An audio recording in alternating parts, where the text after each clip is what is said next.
মর্মান্তিক একটা ঘটনাতে মারা গেছে। এটা খুব পেনফুল সবার কাছে। আমি খুব আর্লি মর্নিং থেকেই ওখানকার এসপির সঙ্গে টাচে ছিলাম। পরে আমার সঙ্গে রেলমন্ত্রী অশ্বিনী বৈষ্ণবের কথা হয়েছে এবং জেলা শাসক আর মন্ত্রী গৌরী ঘোষ শঙ্কর ঘোষ একাধিকবার কথা হয়েছে। রেলও আমার টাচে ছিল। ওখানকার প্রাক্তন সাংসদও আমাকে মেসেজ করেছিলেন। তা আমি প্রথমত বলি যে আমাকে পুলিশ যেটা জানিয়েছে, ওই যে যাকে আমরা গ্রেপ্তার করেছি গেটম্যান, তার জন্য প্রাথমিক তদন্তে তার জন্যই এইরকম একটি মর্মান্তিক ঘটনা আজকে এই সকালবেলা পশ্চিমবাংলার মানুষকে শুনতে হলো বা আমরা শুনলাম, দেখলাম। অত্যন্ত বেদনাদায়ক ঘটনা। এটা শুধু ওদের বাড়ির কাছে শোকের নয়, আমাদের সকলের কাছে অত্যন্ত মর্মান্তিক এবং শোকের। হসপিটালে নেওয়া হয়েছিল, তার মধ্যে হসপিটালে আরো বাচ্চা, মোট 4 জন স্টুডেন্ট, 1 জন সাইকেল আরোহী। 5 জনের ডেথ হয়েছে আর 2 জনের চিকিৎসা চলছে। হেলথ মিনিস্টার নিজেও সকাল থেকে মনিটরিং করছিলেন, সম্ভবত তিনি এখানে এসেছেন। তা আমাদের পক্ষ থেকে পরিবারকে সমবেদনা জানানো, পাশে থাকা, এবং ওই গেটম্যানকে গ্রেপ্তার করা হয়েছে। আমি পুলিশকে বলেছি ও ইনটক্সিকেট ছিল কিনা তার মেডিকেল করাতে। রেলের পক্ষ থেকেও তারা ব্যবস্থা নিচ্ছেন। এটা একদম কমপ্লিটলি হিউম্যান এরর, মানুষের ভুলের জন্য হয়েছে। এটা কোনো দুর্ঘটনা নয়, এ ক্ষমার অযোগ্য অপরাধ গেটম্যান করেছে।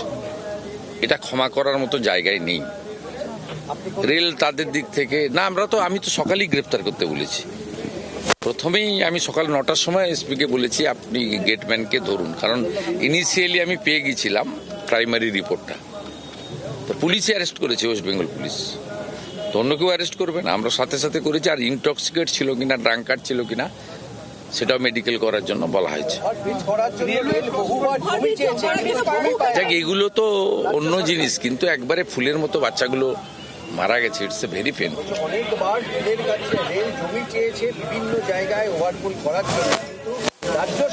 দেখ, এগুলো দোষারোপ করার সময় না। আমি এখানে একটা পশ্চিমবঙ্গে আজকে বিনিয়োগের জন্য এসেছি। 15,000 কোটি টাকা এখানে বিনিয়োগ হচ্ছে, প্রচুর মানুষের কাজ হবে।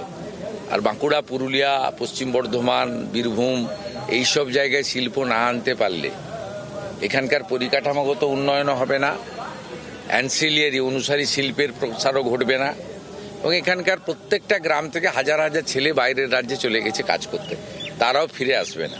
এর সাথে গভর্নমেন্টের রেভিনিউ, ইলেকট্রিক থেকে শুরু করে, জল থেকে শুরু করে, জিএসটি থেকে শুরু করে গভর্নমেন্টের রেভিনিউ বাড়বে। পশ্চিমবঙ্গের যে অর্থনৈতিক অবস্থা আছে, সেই কারণে এটা একটি বড় উদ্যোগ, শুভ উদ্যোগ, বাংলার পক্ষে ভালো উদ্যোগ। তা আপনারা যে বিষয়ে আমাকে প্রশ্ন করেছেন, সেই বিষয়ে আমি ইতিমধ্যে উত্তর দিয়েছি। অত্যন্ত বেদনাদায়ক ঘটনা। আমি ভগবানের কাছে এদের এই বাচ্চাগুলির আত্মার শান্তি কামনা করি, পরিবারের প্রতি সমবেদনা জানাই, আর প্রার্থনা করব যে 2 জন যে চিকিৎসা চলছে, আমরা সর্বোচ্চ মেডিকেল দিয়েছি, বোর্ড বসিয়েছি, আমরা তাদের যাতে ভালো করতে পারি দেখব। রেলের পক্ষ থেকে ক্ষতিপূরণ ঘোষণা হয়েছে, আমাদেরও ভাবনা চিন্তায় আছে, কিন্তু এত ছোট ছোট বাচ্চা, ওই জন্য এই মুহূর্তে আমরা এটা বলার মতো মানসিকতা বা পরিবেশ আমরা করবো পরিবারের বসে, কিন্তু এই ক্ষতিপূরণ তো দিয়ে এটা করা যায় না, কম্পেনসেট হয় না। একদম ছোট ছোট ফুলের মতো বাচ্চা মারা গেছে। বাংলার আওয়াজ, বাঙালির আবেগ, জি 24 ঘন্টা।